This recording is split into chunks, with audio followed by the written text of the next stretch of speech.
Fala aí, pessoal, seja bem-vindo a mais um vídeo aqui no canal. Vamos acompanhar as últimas notícias do São Paulo. Trago atualizações para vocês do Mercadão da Bola do Tricolor. O São Paulo que volta a campo nesse domingo, agora jogando em casa contra o Botafogo pelo Campeonato Brasileiro. Então, sem mais enrolação, vamos pro vídeo. Quero te falar agora sobre Rafael Tolói, novo zagueiro do São Paulo. A apresentação aconteceu nesta terça-feira e o Tolói já começou se colocando à disposição para a partida do próximo domingo, válida pelo Campeonato Brasileiro. Vai vestir a camisa 2 e se disse muito contente com o retorno ao time onde ele já brilhou. Abre aspas para o Tolói: o São Paulo é imenso. Já foi especial para mim chegar e assistir a um jogo da Libertadores com o estádio lotado, revivendo as boas lembranças que tive. Não vejo a hora de poder estar em campo para ajudar meus companheiros. Tolói ainda foi perguntado sobre a Atalanta. Foram 10 anos incríveis por lá, mas sentia que era o momento de uma mudança. Tive conversas com alguns clubes brasileiros e de fora, mas a partir do momento em que o São Paulo me procurou, tive a motivação para fechar com o Tricolor. Só para arrematar em relação ao São Paulo, negociação do Henrique com o CSKA está fechada. O São Paulo vai faturar 6 milhões de dólares e promete não vender mais jogadores até o fim da temporada. É claro que a gente traz novas atualizações sobre o mercado da bola no Tricolor. O atacante Henrique Carmo já embarcou rumo à Rússia, onde fechará contrato com o CSKA Moscou por mais ou menos 6 milhões de euros fixos, o que gerou uma certa revolta em parte dos torcedores, tanto pelo valor considerado baixo, tanto pelo fato de ele estar sendo mais utilizado pelo técnico Hernan Crespo. Ainda falando sobre esse setor do ataque são paulino, o nome da vez de centroavância é o Vincent Aboubakar, que está livre no mercado, tem 33 anos e pode estar pintando aí como reforço aqui do Tricolor. Rafael Tolói, diretor. Ou diretor não, Garrafa. Então, o Tolói é uma figura conhecida do São Paulo, né? Já vem com uma idade avançada. Entendo que ele vem para colaborar muito com esse elenco tricolor, com a sua experiência. Não vejo ele como... posso até me surpreender. Ele como titular absoluto, jogando todas as partidas, talvez não suporte o ritmo do calendário do futebol brasileiro. Mas para um final de temporada, já conhecendo o clube, Silvestre, me parece que foi um acerto da diretoria do São Paulo. Já o Aboubakar, 33 anos, camaronês, sem clube, eu já acho que é uma aposta muito arriscada, a idade do jogador, a adaptação no futebol brasileiro. Nós estamos aqui em setembro. Esse cara vai chegar, se negócio engrenar, é pro ano que vem. É pro ano que vem. De qualquer mas lembra forma, que o Lucas Moura também chegou e já resolveu. Não, mas o Lucas Moura tem uma identificação com o São Paulo. Você trazer um camaronês de 33 anos para chegar aqui no Brasil, jogar no São Paulo, tudo... processo de adaptação é muito complicado, mas enfim, é uma oportunidade de mercado. O camaronês não tem opinião formada. Sobre o Tolói, oportunidade de mercado, de negócio, jogador experiente, super rodado, zagueiro grande, pode ajudar muito São Paulo na Libertadores, por exemplo. Tem história no clube, né? Então... Grande na altura ou grande como talento? Um grande talento. Ele tem uma qualidade, né? Eu não vou dizer que ele é um zagueiro super talentoso, mas é um bom zagueiro. Ele jogou na seleção italiana. Jogou na Itália, jogou na Europa por muito tempo, jogou bem no São Paulo em alguns momentos. Pode acrescentar mesmo. Eu acho que realmente é uma oportunidade. São Paulo tem muita gente machucada. Mas já pode jogar agora, defesa, né? Já sabe, já conhece a tia da cozinha, já sabe onde que é, sabe? Tia lá no café. CT, entendeu? Isso facilita, né? Mesmo tendo ficado muito tempo na Europa, o cara vem e já tá se sentindo em casa. Aí você traz o Aboubakar, Marquês de São Vicente. Imagina esse cara parado no trânsito para chegar. É uma confusão. Até esse cara se situar, descobrir a tia na cozinha, eu não traria, não. Bom. Por que o São Paulo tem vendido seus jovens por essa pichincha? Não sobrou mais ninguém. Quer dizer, sobrou o Rian Francisco. Tá machucado. Tá machucado. Bom, assim, cara, rapaz, acho que vai dar bons cortes. E acho que, não sei se vai dar briga, acho que não, mas acho que vai dar uma boa discussão. A minha participação agora no G4 para falar do São Paulo. Porque eu acho que o presidente Júlio Casares está sendo demonizado por algo que ele está errando, e não na execução, e sim na comunicação. Esse é o maior problema do presidente Júlio Casares com relação ao plano de reestruturação financeira do São Paulo. Porque assim, cara, como que você vai fazer? O que você vai fazer? Você vai coringar de vez? Aí nós vamos cair de pau nele, né? Não pode um clube desse Não pode um clube desse fazer o que o Corinthians fez. Daqui a pouco a dívida vai para 3 bilhões, é impagável e vai ter que vender a preço de banana, certo? Essa é uma questão. Para você flamengar... Vender o clube, não os jogadores. Vender tudo. A SAF. Sim. Uma SAF, porque chega uma hora que você está desesperado a tal ponto que você fala, meu, agora não tem mais jeito, porque eu não tenho dinheiro para pagar a luz, a conta de luz. Então, assim, ninguém se lembra do Márcio Araújo jogando no Flamengo, do Wagner Love, que foi devolvido porque o Flamengo não tinha dinheiro para pagar o Wagner Love. Ninguém se lembra do Barcos, que foi trocado pelo Marcelo Moreno, que humilhou a torcida do Palmeiras e disse que não jogaria no time de Série B, e não veio. Vieram Rondinelli, Wilson, Leandro Calopsita e outros jogadores, certo? Então, é isso aí.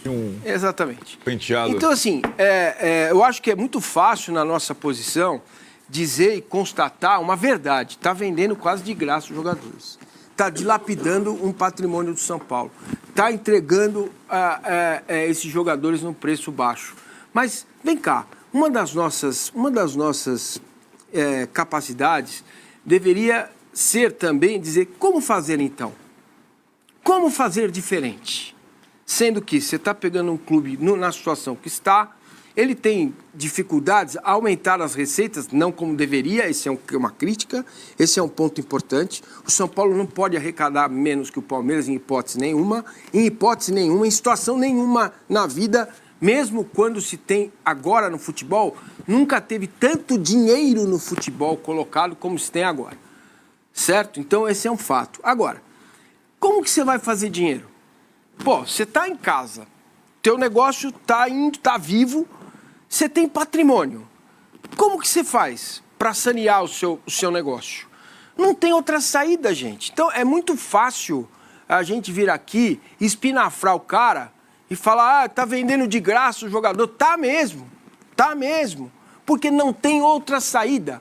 Ou você pega o seu patrimônio e faz ele virar e rodar para a coisa entrar nos eixos. O problema e eu não sei, essa é a minha dúvida, é se está entrando nos eixos, que essa que é a grande questão.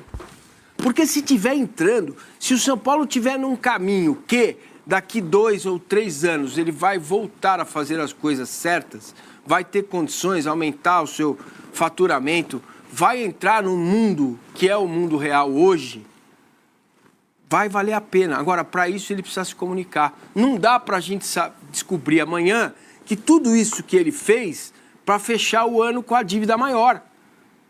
Aí não dá. Aí é ruim. Aí, se você olha para o São Paulo, Morumbi, Clube Social, futebol, e olha assim e fala, mas o futebol está fazendo a parte dele e os outros não. Aumentou a despesa com a piscina, com a botia, com a lanchonete, aí está errado. Porque esse esforço tem que ser clube, tem que ser, porque o caixa é um só, certo? Então, esse esforço tem que ser conjunto. Então, tem que chamar o diretor do vôlei lá e falar, acabou, filho. Não tem mais agora, acabou, o treinador aqui. Com basquete, por exemplo. Exatamente. Então, você tem que fazer tudo junto, para que você possa entrar num caminho aceitável de recuperação. Não dá, não vai ser possível continuar vivendo desta forma para clube nenhum. Nem para o São Paulo, nem para o Corinthians, porque hoje as coisas são diferentes. Tem transfer ban, né, os parceiros se afastam. Esse é um ponto que eu queria colocar. Como fazer diferente? O Morumbi ninguém quer tocar. Quer o estádio raiz, porque não sei o quê, porque o ingresso tem que ser barato, tem que ser mais barato. É louvável. É louvável. Certo? Pensando na questão humana da coisa, é louvável. 60 mil ingressos mais baratos, o futebol é do povo. Agora, quem faz o caminho inverso tem um preço a se pagar também, que são 300 milhões de reais que o Palmeiras fatura com o Allianz Parque por ano. E paga um preço alto para isso. Às vezes o estádio é gelado. Cara, não dá para ter tudo. Entendeu? Não dá para você ter estádio raiz, ingresso barato, certo? E não é o caso esse ano. Ok, entendeu? E dinheiro sobrando. Porque o futebol virou outra coisa. Muito bem, vamos lá. Arnaldo, você estava no meio do raciocínio, daqui a pouco a gente bota o Vessone também para falar. Não, então, eu acho que o Massin tocou num ponto da falta de boa comunicação da parte do presidente do São Paulo por um ano, porque não é uma simples movimentação contrária, é um ano em que ninguém está fazendo isso e que o futebol está movimentando mais dinheiro do que sempre movimentou em todos os cantos. Então, é um ano que você está na contramão de todos os seus adversários. E para você ir na contramão de todos os seus adversários, você precisa comunicar bem isso. E acho que no início do ano, quando foi... O plano foi elaborado já no meio do ano passado, mas quando foi instituído o orçamento para 2025, porque o orçamento é o balizador da temporada, né? A comunicação era necessária continuamente. E aí, Massini, o crédito que o presidente tinha para fazer tudo isso, para dar o passo atrás, para sacrificar o ano, sacrificar em todos os aspectos, esportivamente, financeiramente, o ano 2025, ele perdeu a credibilidade na falta de comunicação. Isso já se foi. Então, o que o torcedor do São Paulo estava disposto a fazer em janeiro, ele não está mais disposto a fazer agora. Né? Então, assim, se a comunicação fosse, nós não vamos contratar nenhum jogador com direito, nós vamos ter que vender todos os nossos jogadores, sacrificando uma geração 2006 para inverter a roda, e nós não vamos diminuir a dívida no primeiro ano, nós vamos parar de aumentar a dívida, porque já seria um sinal. Porque a dívida no governo dele está aumentando de forma cavalar todo ano. Então, se você para de aumentar a dívida, você controla os seus juros e... Se o São Paulo, a dívida é 1 bilhão, se o São Paulo fechar o ano em 1 bilhão, ele não aumentou a sua dívida. E seria uma novidade positiva, porque não é de uma hora para outra, como eles dizem, que o transatlântico dá a marcha ré. Não é. Então vamos comentar sobre essas últimas notícias do São Paulo. E depois de mais uma péssima venda, agora do atacante Henrique Carmo ao CSKA, por apenas 6 milhões de euros, que na minha visão é sim uma das piores vendas da história do São Paulo, o presidente divulgou que o São Paulo fechou esse mês de agosto com superávit de mais de 4 milhões de reais. O que eu acho mais engraçado é que ele esperou fazer mais uma péssima venda e depois começar a divulgar isso, né, galera? Como pode? O São Paulo vendeu o Lucas Ferreira, o Matheus Alves, o Henrique Carmo e o William Gomes tão abaixo do mercado assim. Aí chega ano que vem, vai vender quem? Do que adianta fechar esse ano de 2025 com superávit e ano que vem não ter quem vender, né, galera? Até porque o São Paulo vai perder boa parte das porcentagens que tem nas categorias de base, já que vai fechar essa parceria com a Galápagos, o São Paulo vai ficar com apenas 70% dos jogadores. E uma coisa que eu não consigo entender, por que o São Paulo vende seus jovens tão promissores por um valor tão abaixo do mercado e depois traz um veterano, que no final das contas fica elas por elas? Porque o São Paulo não paga, né, para trazer esse jogador mais velho, mas paga um alto salário, aí não adianta nada.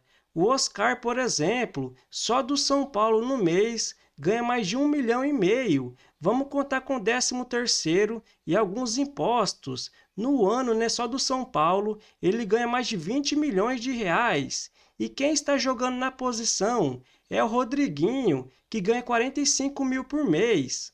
No ano todo, ele ganha menos de 1 milhão, né, galera? Então, só nessa brincadeira, se o São Paulo não tivesse trazido o Oscar e investido no Rodriguinho, nos jovens, né, galera, já ia estar economizando quase 20 milhões de reais por ano, quase o valor da venda do Henrique Carmo, sem contar o Wendel, o Lucas Moura, o Luiz Gustavo, que não joga, e os que jogam não decidem, no caso do Dineno, por exemplo. Então o São Paulo precisa começar a rever isso para diminuir sua folha de pagamento urgente. E eu não concordo com alguns comentaristas, principalmente esses que defendiam o Zubeldia, que agora começa a falar, viu? Vocês falavam que o Zubeldia era inimigo da base, agora vocês estão vendo que não é, que não sei o quê. Calma, Uma coisa é o Júlio Casares, vendeu jovens tão promissores por um valor tão abaixo assim no mercado, e está errado. Mas o Zubeldia também, né, galera?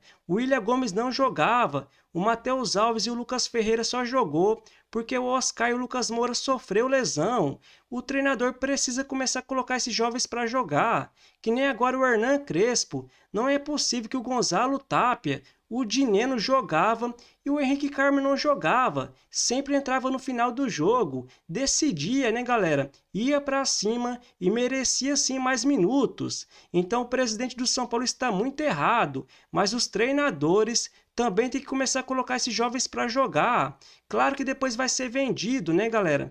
Mas quanto mais jogar, mais ganhar rodagem, com certeza mais vai valer, né, galera? Mas isso não tira do presidente do São Paulo um péssimo presidente, um dos piores da história. E do que adianta chegar ano que vem? Vai ser outro presidente, mas com certeza indicado pelo Júlio Casares. E vai continuar a mesma coisa. Por isso que eu sou muito a favor da SAF no São Paulo. Não tem outro jeito. E após o fim dessa data FIFA, o São Paulo volta a campo nesse domingo, dia 14, jogando em casa contra o Botafogo. Já no dia 18, joga fora de casa contra a LDU pelo primeiro jogo das quartas de final da Libertadores. No dia 21, tem um clássico pela frente, joga fora de casa contra o Santos. Já no dia 25, tem a decisão. O São Paulo joga em casa contra a LDU pelo segundo jogo das quartas de final da Libertadores. Já no dia 29, joga em casa contra o Ceará. No dia 2 do mês que vem, fora de casa contra o Fortaleza. No dia 5, tem mais um clássico, joga em casa contra o Palmeiras. No dia 15, fora de casa contra o Grêmio. No dia 19, fora de casa contra o Mirassol. E no dia 26, em casa contra o Bahia. Então essa é a sequência do São Paulo nos próximos dias. E esse primeiro jogo fora de casa contra a LDU vai ser fundamental para o São Paulo tentar segurar o resultado e depois decidir em casa no dia 25. Então se você curtiu o vídeo, deixa seu like, se inscreva no canal e até a próxima!